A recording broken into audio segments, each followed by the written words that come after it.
I would like you to answer my question. The method of Chel Jokno in establishing legal truth, do you want to be applied it to yourselves? Dapat pag in-apply yan sa sarili ninyo, walang iyakan. I would just like to tell everyone na kung meron man tayong napatunayan dito sa impeachment trial na ito, at sa dami ng video na pinagpapakita nila, ang napatunayan natin dito, ang pattern of behavior na meron si Inday Sara during the time that she is expressing her anger and outburst. Inday Sara is consistent in her compassion to her fellow Filipino. That Inday Sara is very, very, faithful in keeping her integrity. And that Inday Sara is unapologetically patriotic. Yun po yung pattern of behavior dito ni Inday Sara. And this is Inday Sara demonstrating to everyone how unapologetically patriotic tong si Inday Sara. How Inday Sara values sacrifices of our soldiers. Na wala siyang paki kahit presidente ka, tangina, respetuhin mo yung mga sundalo. Bakit siya galit na galit? Sabi niya ganun, toxic na, sobrang buwisit na talaga ako kasi pinahiya yung bata. Hinihingi ng bata yung relo sa'yo. And in military, time is, they have a different meaning of time. Yung sundalo kagagraduate lang ng PMA, ide-devote ang kanyang buhay para sa bayan. Maring mamatay yan, maputulan ng limbs, mabulag. And he was just asking for your fucking watch. And you cannot give it. At ang gusto mo, pahiyain pa talaga yung bata. Nung sinapak ni Inday yung sheriff. Okay? Sabi nila, sinapak ni Inday yung sheriff, itong behavior na to ay nagpapakita na violent talaga si Inday. Bakit violent si Inday noong mga panahon na yun? Anong dahilan? Inday Sara is requesting for 2-hour extension before i-implement yung demolition order noong mga panahon na yan. 200 families are set to be affected by that demolition. Okay? Research will tell you that at that time na yung demolition na to mangyayari ay kakatapos lang ng isa sa mga pinaka-worst na flash flood sa Davao City. Wherein around more than 30 people died. One baby was not recovered. At itong mga panahon na to, yung 200 families na nandun, many of them are also a victim of that flash flood. Inday Sara is not saying do not implement the court order. Hindi na, nakita niyo doon sa news, nang hihingi lang si Inday Sara ng 2 oras bago mo i-implement yung demolition order na yan. 200 families are set to be affected. What is the pattern of behavior that is set here? Okay? Yung sheriff na to, syempre, meron siyang court order, kailangan nang i-implement, so i-implement niya. Yung sheriff dito, binibigyan niya ng halaga yung burokrasya. Okay? Meron akong order, kailangan ko nang implement to, walang makakapigil nito, etc., etc. Okay? Yung sheriff, binibigyan niyang halaga yung burokrasya. There's nothing wrong with that. Yun naman yung proseso. Meron ka ng court order, mag-demolish ka. Okay? But Inday Sara is the executive head of Davao City. Dito natin nakita kung paano ibabalanse ni Inday Sara ang propriety at ang kanyang duty to protect the people.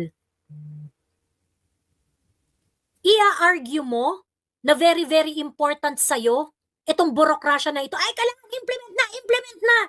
Despite the fact that you have 200 families that are set to be affected by this demolition order. Ang hinihingi lang ni Inday is bigyan siya ng 2 oras para masigurado na yung ide-demolish mo dyan ay magkakaroon ng malilipatan. Now tell me, dahil hindi pinagbigyan si Inday Sara at gustong-gusto na nung sheriff na proteksyonan ang burokrasya, kanino kakakampi dito? Yung isa pinagtatanggol at pinoprotektahan ng sambayan ng Pilipino, ang kanyang mga kababayan, ang kanyang mga kasyudad, at yung isa gustong protektahan ang proseso. Sino makikinabang sa proseso mo? Yung nagpa-demolish?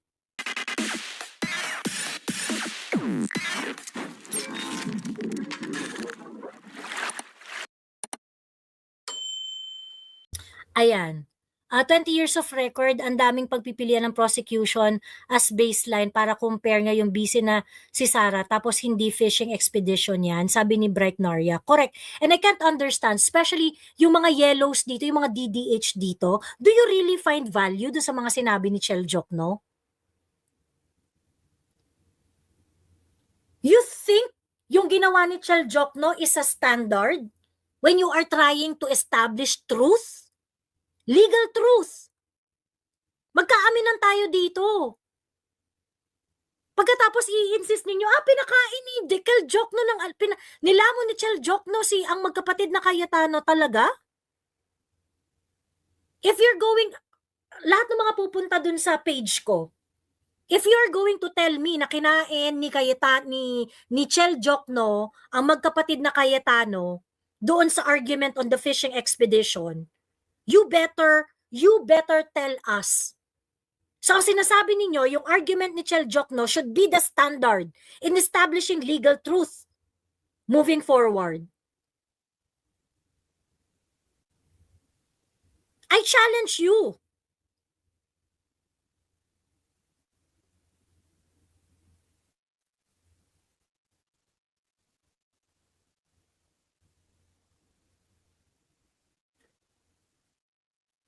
Sobrang kadiri. Of course, Miss Joey, ang answer nila is yes. Yun nga ang sasabihin lang nila, kinain. O sige, explain mo nga kung bakit. Wala silang masabi kasi tanga sila eh. Sa totoo lang and I see conversation of the altas talagang feel nila. Kayong mga alta na nag-uusap, kayong mga alta na pink, sa totoo lang, alta lang kayo pero tanga kayo. Yung mga nag-uusap, ang galing-galing ni Chel Jokno. Ang galing. Talaga? Gusto niyo yung argument ni Chel Jokno would be the standard in establishing legal truth? In establishing evidence? Sigurado kayo?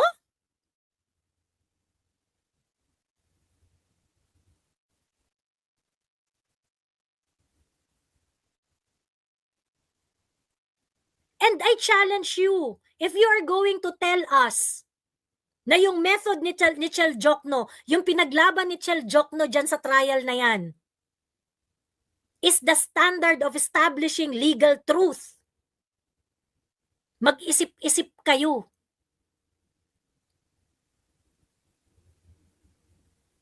Kasi kung naniniwala kayo na tama yung ganun, ibig sabihin pwede rin gawin sa inyo yun. In order to establish legal truth, I'm going to get all your records since birth so that I can create a baseline. Kahit hindi man lang na-identify. I mean, this is the problem with the yung mga DDH na hindi naman na sobrang sarado yung utak.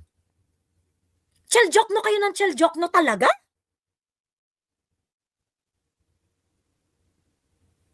I would like you to answer my question.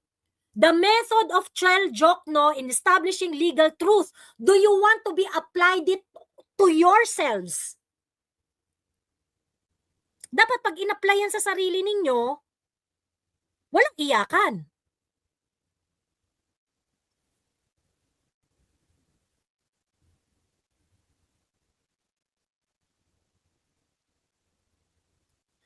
hindi ko ma-take mga FB friends na galing kay Chel Jokno. Nag-base sila sa the way ng delivery ni Jokno kahit na BS ang sinasabi. Ay, wala akong respeto sa mga pinks. Ay, wala akong respeto sa mga pinks kasi hindi kayo critical thinker. Pumapalak pa kayo base dun sa performance, base sa showmanship. Pero hindi nyo chine-check yung substance ng pinaglalaban ng pinapalakpakan ninyo. Okay? Attorney Mike Operario nga, hinambing si si Jokno sa tatay niya. Iba na kasi pinaglalaban niya, yung BBM admin na. Tahimik sa flood control, walang pinipiga sa BBM admin. Pero pagdating kay Sara, grabe ang atake. Sa totoo lang, yes. I dare say. Meron nagagalit dyan, ay nako Joey, wala ka sa kalingkingan ni Chel Jokno. Abogado yon. Well, if I'm going to be a lawyer, definitely I do not want to measure up do sa uri ng abogado si Chel Jokno. 'Di ba? Kung magiging abogado ako, definitely hindi siya yung gagawin kong model. I do not want to be that stupid.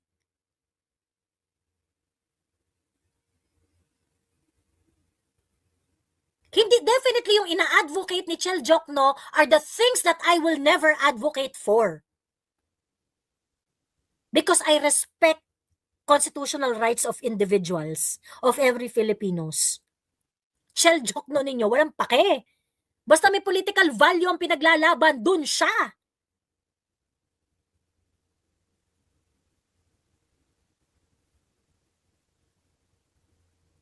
That is my question, no? Yung mga nakikinig dito na merong mga kakilalang mga kakampink, you ask them. Yung sinabi ni Chel Jokno dun sa trial, is that the standard of is that the standard that you want to have pagdating sa pag-establish ng legal truth?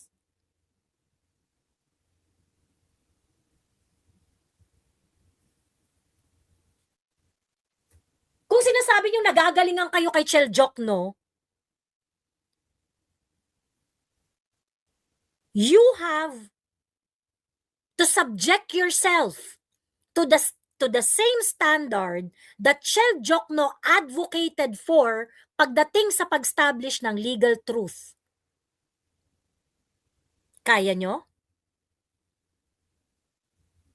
So, huwag nyo kung putang inahin na magaling si Jokno. Pag nag-agree kayo kay Chel Jokno, ibig sabihin, wala na rin kayong pake sa mga constitutional rights ninyo.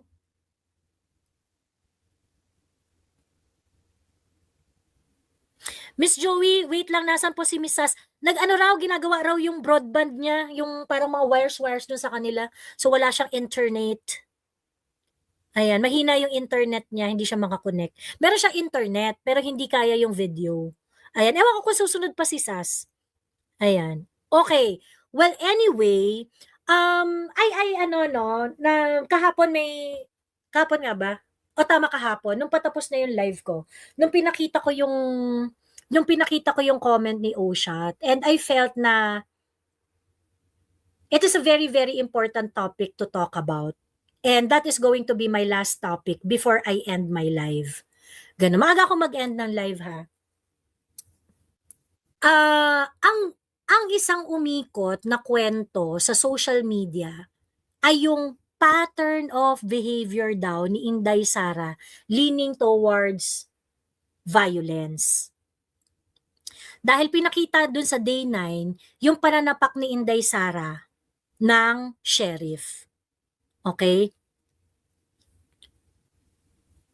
I would just like to tell everyone na kung meron man tayong napatunayan dito sa impeachment trial na ito at sa dami ng video na pinagpapakita nila, ang napatunayan natin dito, ang pattern of behavior na meron si Inday Sara during the time that she is expressing her anger and outburst.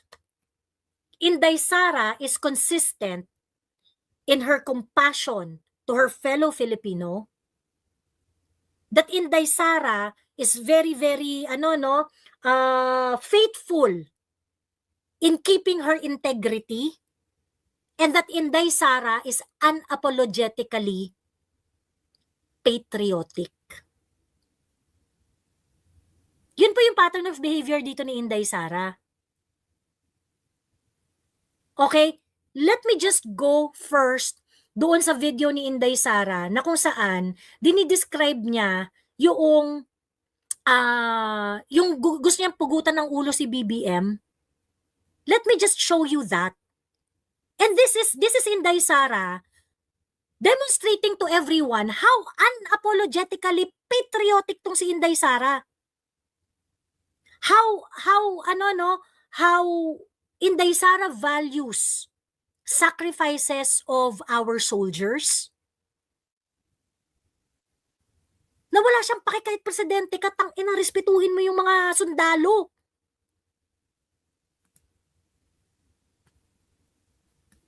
Let me just show you that.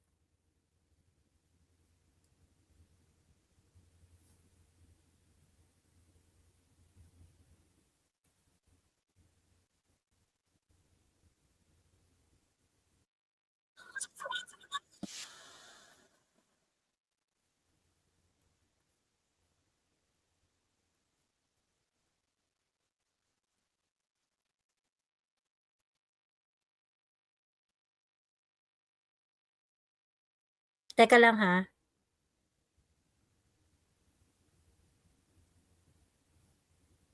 Ng presidente, pero I hope this will do. And then I realized na baka mas lalong mapahiya yung bagay. Teka. Sorry. Why will I give you my watch?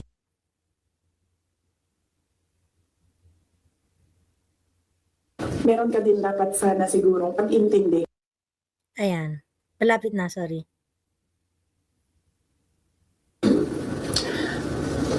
Na alam nyo, para sa akin, there was some sort of inappropriateness sa ginawa ng bata. Pero Teka, wait lang, sorry. Sa akin yon. It's their happiest day. So, nagsama kami. Nila ako. Andiyan na sila, umabot na sila sa kulam. Nagsama-sama na silang lahat. Teka. I want to capture kasi yung buong part na ito yung video kung saan sinabi ni Inday Sara na dumating na siya dun sa punto na gusto niya ng pugutan ng ulo si BBM. And let's just understand the context kung bakit sinabi yun ni VP. Kulang pa nila ako. So I wasn't feeling very well. Pero I had to go. Kailangan ko pumunta. Kasi para naman sa graduates yun. Hindi para sa akin yun. It's their happiest day. So nagsama kami.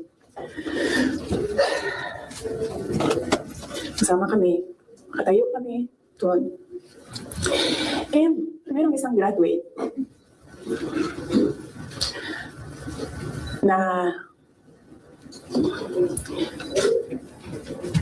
alam nyo, para sa akin, there was some sort of inappropriateness sa ginawa ng bata.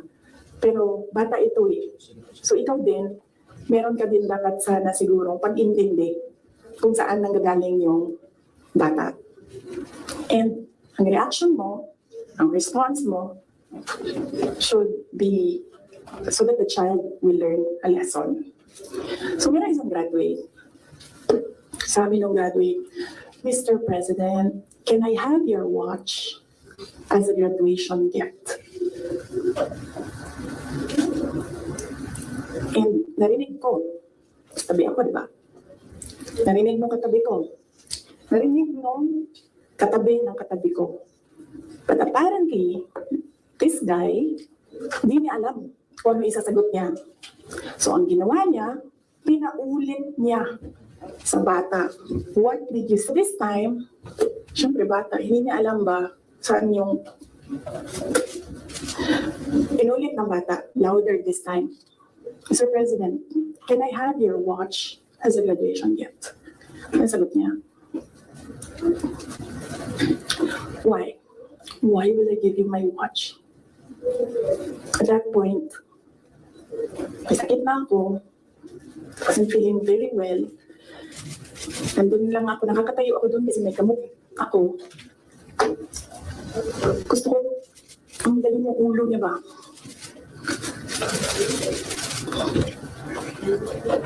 I realized toxic na yung relationship. And it did not help na itong dalawang katabi ko, tumawa pa. Pinagtawanan pa nila yung bata. And I saw the humiliation sa face ng bata. I wanted to help him. Gusto ko sabihin sa kanya, itong relo na lang, relo ito ng Vice President, ito relo ng Presidente, pero I hope this will do. And then I realized na baka mas lalong mapahiya yung bata if I do that. So I just imagined myself cutting his hand. Gusto ko, ganun din ang gusto ko gawin doon sa mga katabi ko. So na-realize ko, toxic na ito.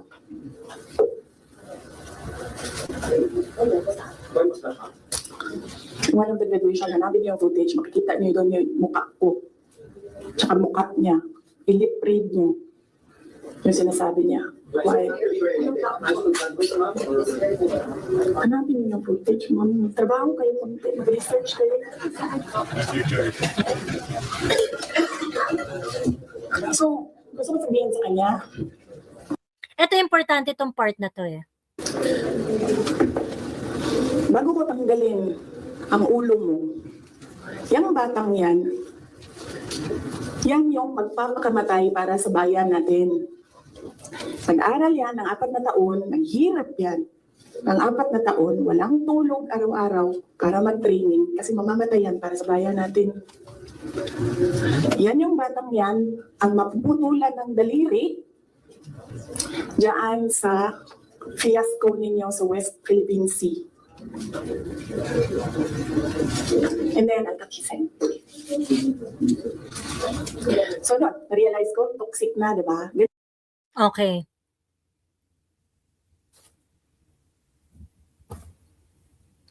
That part is very, very important.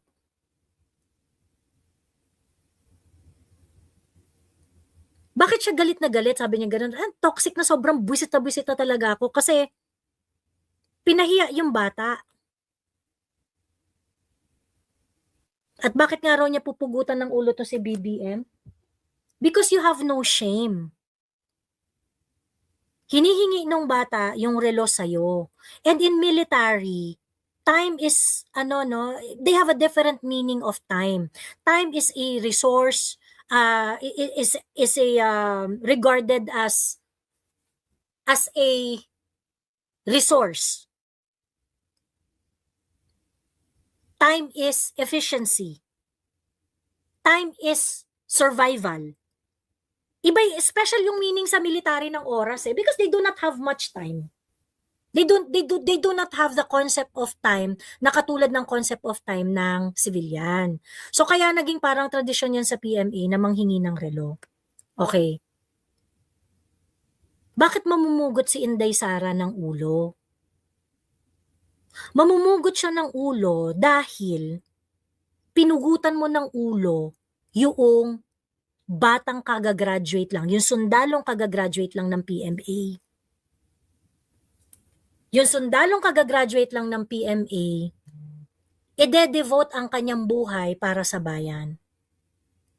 Maring mamatay yan, maputulan ng limbs, mabulag. And he was just asking for your fucking watch and you cannot give it. At ang gusto mo, pahiyain pa talaga yung bata. Na pero bakit ka naghihingi ng watch? Patay gutom, yak.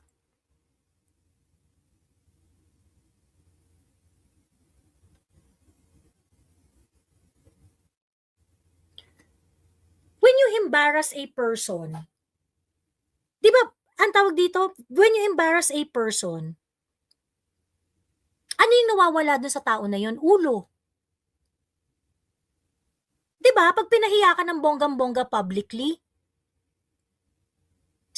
in that context, if we're going to take it, if we're going to parang i-standardize natin dito yung kahihiyan na nangyari, Sinong unang nawalan ng ulo? Si BBM ang unang namugot ng ulo dito. Pinugutan niya ng ulo yung estudyante dahil pinahiya niya. And Inday is basically just saying, alam mo, gusto rin kitang pahiyain ng bonggang-bongga. Gusto rin kitang pugutan ng ulo in the same manner na pinugutan mo ng ulo yung estudyanteng iyon. Yung expression ni Inday na pupugutan ng ulo is basically demonstrating kung gaano ka-importante kay Inday na i-recognize ang sakripisyo ng mga sundalo. Eh bakit hindi natin pinag-uusapan yan? Why are we talking about the literal pugutan ng ulo dito? Why are we not talking that Inday said those things because Inday is recognizing the sacrifices of a young PMA graduate and the sacrifices that is going to do for the country moving forward.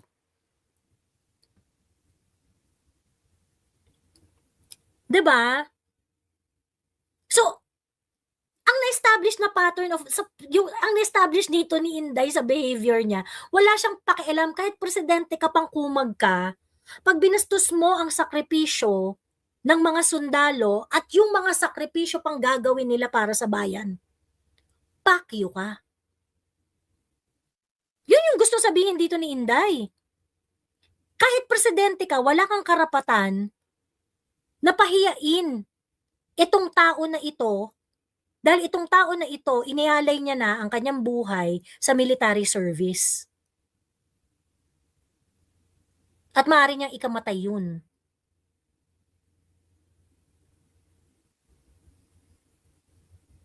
I think we do not have to be super intelligent to understand this.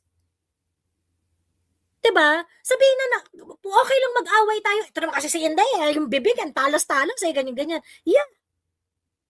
And I will agree with you.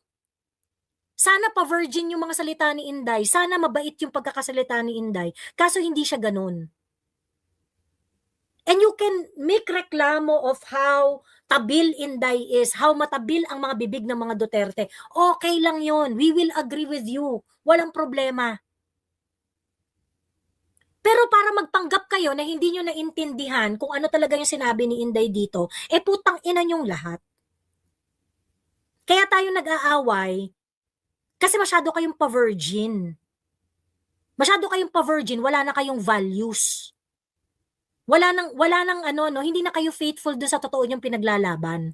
Nagninitpick na lang kayo para merong basihan yung galit ninyo na wala namang lalim. Diba? Anyway, another thing. Nung sinapak ni Inday yung sheriff, okay? Sabi nila, sinapak ni Inday yung sheriff, itong behavior na to ay nagpapakita na violent talaga si Inday. Bakit violent si Inday noong mga panahon na yun? Anong dahilan? Bakit merong ganong outburst si Inday noong mga panahon na yun? Okay, tingnan natin yung news, okay, long time ago, at kung paano binalita itong sitwasyon na ito. Okay? This is the news 15 years ago. I think we just have to listen to it, no? So para makita lang natin kung ano yung facts at the time na binalita nila yung binalita nila yung Kembot na yan long time ago. Violence erupted during a demolition operation. City Mayor Sara Duterte repeatedly punched the sheriff of the Davao Regional Trial Court, Abe Andres, during the demolition. Duterte had asked for a 2-hour extension of the deadline to demolish shanties, but demolition teams pushed through with their operation. This then led to a scuffle between the residents and demolition teams, prompting a fuming Mayor Duterte to attack the sheriff. Kontrolado man ito, ma'am. Yan na may order ang sheriff na i-continue. Sa sheriff. Dito sa proteksyon na lang namong. Sir.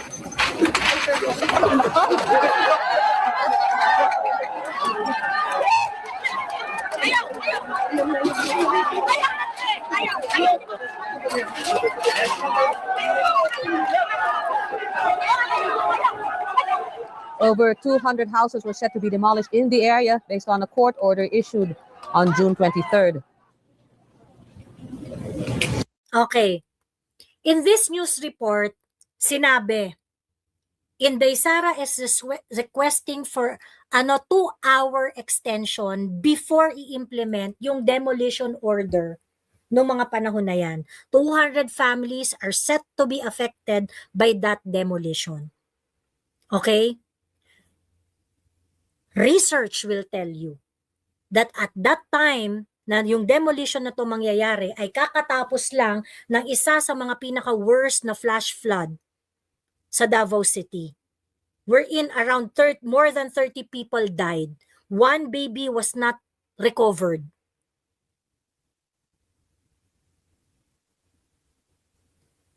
At nitong mga panahon na to, okay? At itong mga panahon na to, yung 200 families na nandun, many of them are also a victim of that flash flood. Inday Sara is not saying do not implement the court order. Hindi na, nakita niyo doon sa news, nang hihingi lang si Inday Sara ng 2 oras bago mo i-implement yung demolition order na yan. 200 families are set to be affected. What is the pattern of behavior that is set here? Okay? Yung sheriff na to, syempre, meron siyang court order, kailangan nang i-implement, so i-implement niya. Yung sheriff dito, binibigyan niya ng halaga yung burokrasya. Okay? Meron akong order, kailangan ko nang implemento, walang makakapigil nito, etc., etc. Okay? Yung sheriff, binibigyan niyang halaga yung burokrasya. There's nothing wrong with that. Yun naman yung proseso. Meron ka ng court order, mag-demolish ka. Okay? But Inday Sara is the executive head of Davao City. Dito natin nakita kung paano ibabalanse ni Inday Sara ang propriety at ang kanyang duty to protect the people. Ia-argue mo na very, very important sa'yo itong burokrasya na ito. Ay, kailangan implement na. Despite the fact that you have 200 families that are set to be affected by this demolition order. Ang hinihingi lang ni Inday is bigyan siya ng 2 oras para masigurado na yung ide-demolish mo dyan ay magkakaroon ng malilipatan. Now tell me, dahil hindi pinagbigyan si Inday Sara at gustong-gusto na nung sheriff na proteksyonan ang burokrasya, kanino kakakampi dito? Yung isa pinagtatanggol at pinoprotektahan ng sambayan ng Pilipino, ang kanyang mga kababayan, ang kanyang mga kasyudad, at yung isa gustong protektahan ang proseso. Sino makikinabang sa proseso mo? Yung nagpa-demolish? You are a government official after all. I don't think the math is difficult. I don't think the math is difficult.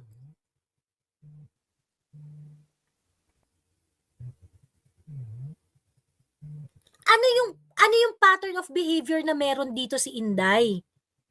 Ibig sabihin, si Inday, faithful siya dun sa kanyang advokasya.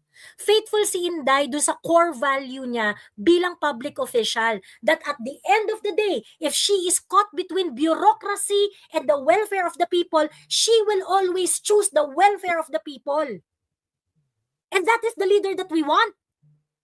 What is the clear message here? The clear message here is that, at ito ang na-receive na mensahe ng bawat Pilipino nung ginawa ni Inday yan na nanapak siya ng sheriff, na walang pakialam sa 200 lives, na wala pang malilipatan diyan sa demolition order na yan, that Inday Sara is going to fight for this small people's welfare over your fucking bureaucracy. Bigyan mo kami ng leader na merong ganyang compassion para sa kapwa Pilipino niya. Bigyan mo kami ng leader na hindi idadahilan ng burokrasya para sa welfare ng sambayanan. Yes, bureaucracy is important. It put orders to things. It put order to things, no? Walang problema dyan. Gusto natin yan, yung matatag at efficient na burokrasya. Walang problema dyan. But at the end of the day, your government is supposed to serve the people.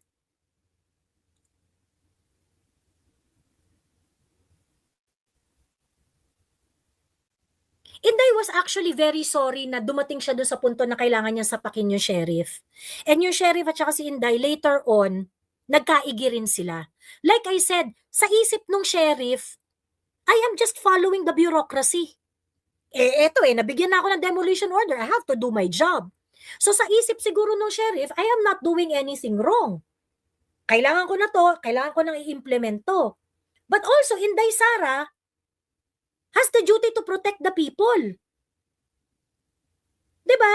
Hindi pinipigilan ni Inday yung demolition order. Ang hinihingi lang niya extension. That is how the news report reported it 15 years ago.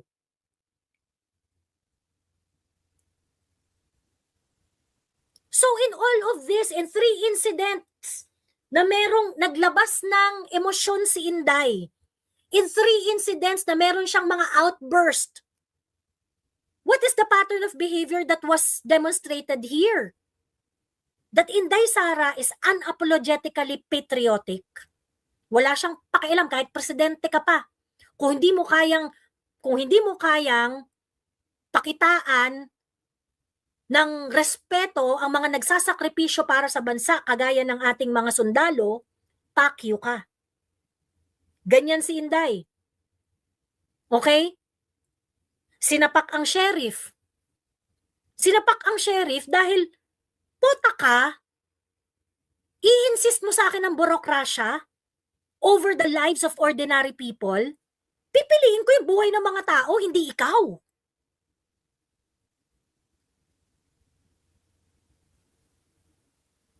That is the leader that we want. Okay, the last is the video. Kaya kahapon pinakita ko po yung video na buong buo doon sa press conference ni Attorney Zuleyka. Okay?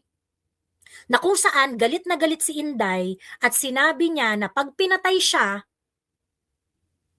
patayin mo si Bongbong Marcos, Lisa Marcos at Martin Romualdez. Sinabi ni Inday Sara sa same live, putang ina niyong lahat. Yes, merong outburst dito si Inday. At hindi siya maganda sa tenga ninyo.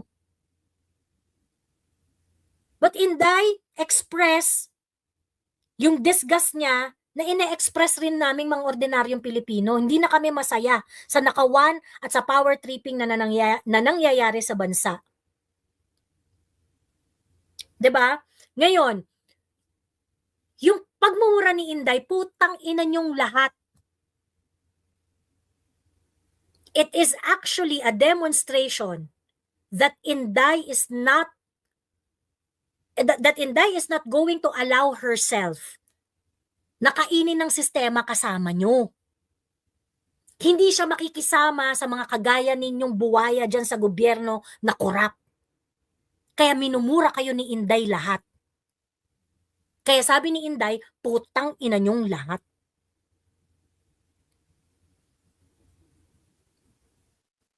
Kasi, kung di kayo mumurahin ni Inday, di bati-bati kayo. E di kasama nyo si Inday sa nakawan ninyo. E di pumayag si Inday doon sa pagtanggal nyo ng 5 billion sa budget para sa schools ng DepEd. Kaya kayo minumura ni Inday kasi ayaw niyang makasama kayo dahil magnanakaw kayo.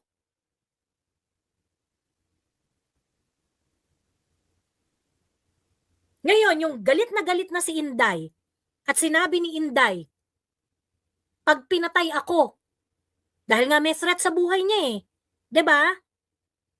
Pag pinatay ako, patayin mo din si ganito, si ganyan, etc., etc. It is Inday talking. Nalalaban siya hanggang dulo na hindi siya papayag na mapakompromiso, na hindi siya papahuli ng na hindi siya titigil sa laban. Na kung dudurugin niyo ko, hindi ako papayag na hindi rin kayo madudurog. It is a resilient Inday na alam mo na lalaban hanggang dulo. Those are the patterns of behavior that Inday demonstrated in those emotional outbursts, public emotional outbursts na pinakita niya.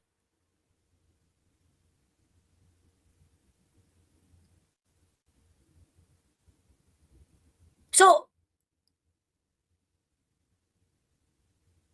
klaro sa amin yung mensahe ni Inday.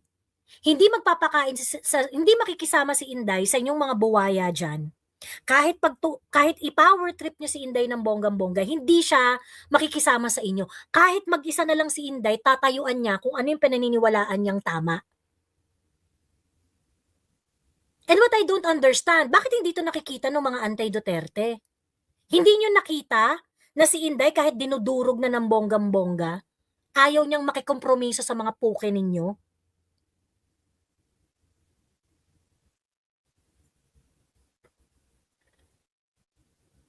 So yes, yung mga outburst ni Inday, very public, napanood naming lahat. At wag nyo kaming puputang inahin na yung mga patterns of behavior na yan ay nagpapakita na gustong pumatay ni Inday. No.